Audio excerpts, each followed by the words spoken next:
안녕하세요. 중위권 전문 입시 유튜버 입시부장관입니다. 오늘은 6, 7등급 학생들이 지원 가능한 4년제 대학에 대한 내용을 가지고 콘텐츠를 진행해 볼 건데요. 제가 만약에 7등급이라면 어떤 방식으로 저의 대학교를 높여볼 것인지 혹은 원하는 대학들을 접근해 볼 것인지에 대해서 총 3가지 방향을 통해서 이야기를 드리도록 하겠습니다. 첫 번째 방법입니다. 저는 경쟁률 낮은 종합전형을 통해서 제가 원하는 대학들을 한번 써볼 것 같아요. 예를 들어서 저는 수도권에서 고등학교를 나왔기 때문에 안양대학교가 저희 학교에서는 꽤 인지도가 높은 학교였어요. 그리고 인기도 많은 학교였고요. 안양대 학생부 종합전형 같은 경우에는 여기서 볼 수 있는 것처럼 경쟁률이 5점 몇 대 1 혹은 4점 몇 대 1까지 존재하는 것을 확인할 수가 있습니다. 즉 만약에 1단계가 5배수 혹은 6배수 정도를 뽑아준다면 충분히 면접까지 갈 수 있는 방법이 있습니다.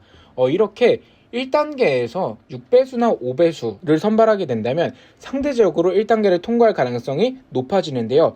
이 중에서 만약에 내가 면접에 자신 있다라고 했을 때에는 충분히 최종 합격까지도 노려볼 만합니다.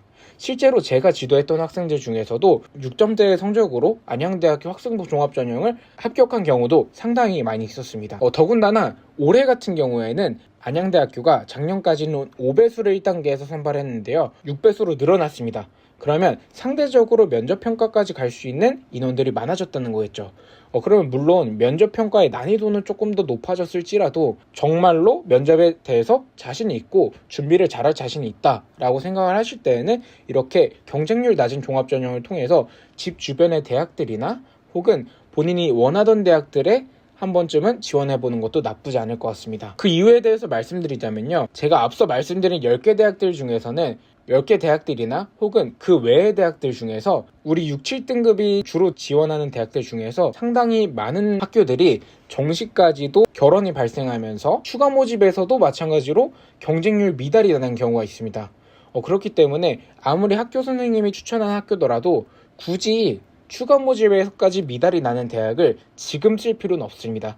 그렇기 때문에 그런 대학들을 잘 구분해서 적어도 수시에서는 조금 더 본인이 원하는 대학 위주로 쓰는 것을 저는 추천을 드립니다.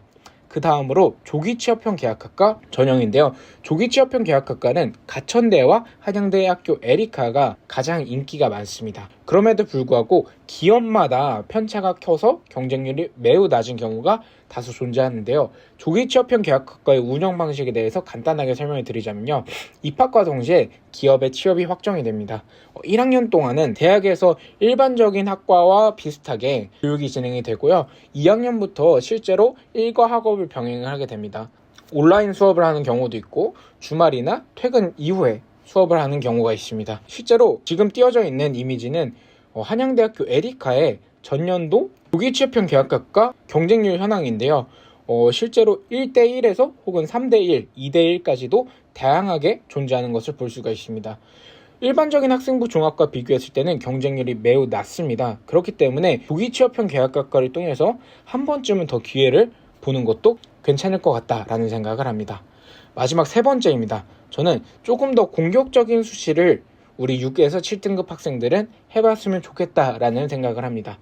왜냐하면요. 아까 말씀드린 것처럼 이전에 본 대학들에서는 낮은 경쟁률의 학교들이 존재합니다. 이 학교들 중 꽤 많은 학교에서 첫 번째로는 정시 모집, 두 번째로는 추가 모집까지도 미달이 되는 경우도 많습니다. 혹은 정시까지 미달이 나지 않다가 추가 모집에서 미달이 시작되는 경우도 꽤 많습니다. 그렇기 때문에 전체적인 라인 자체를 너무 안정적으로 지원을 해서 뒤에서도 미달이 나는 학교를 수시에서 합격해버리기보다는 차라리 수시에서 조금 떨어질 거를 감안하더라도 1.5단계 정도 상향까지는 저는 괜찮다고 봅니다. 즉 6점 후반이나 7점 초반 학생들이 5점 후반대까지는 써보는 것도 저는 나쁘지 않다고 생각을 합니다. 물론 이러다 보면 수시에서의 안정성은 전체적으로 좀 낮아질 수도 있습니다. 그러나 저는 지금까지 봐왔던 사례를 통해서 판단을 해보면 정시나 추가 모집까지 갔을 때 입시에 대한 만족도는 더 높은 것을 확인할 수가 있었고요. 마찬가지로 결과도 더 좋았던 것을 확인할 수가 있었습니다. 그렇기 때문에 저는 무조건 공격적으로 지원해라 라기보다는 혹시나 조금 더 욕심이 있다면 그 욕심을 굳이 주변에서 너는 무조건 안 돼 라는 이야기를 듣기보다는 조금은 더 욕심을 부려보는 것도 나쁘지 않다라는 정도의 이야기를 하고 싶었습니다.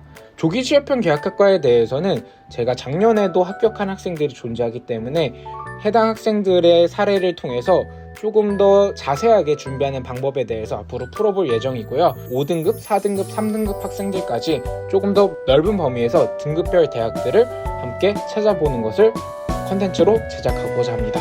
오늘도 도움이 되었으면 좋겠고요. 지금까지 중위권 전문 입시 유튜버 입시부 장관이었습니다. 감사합니다.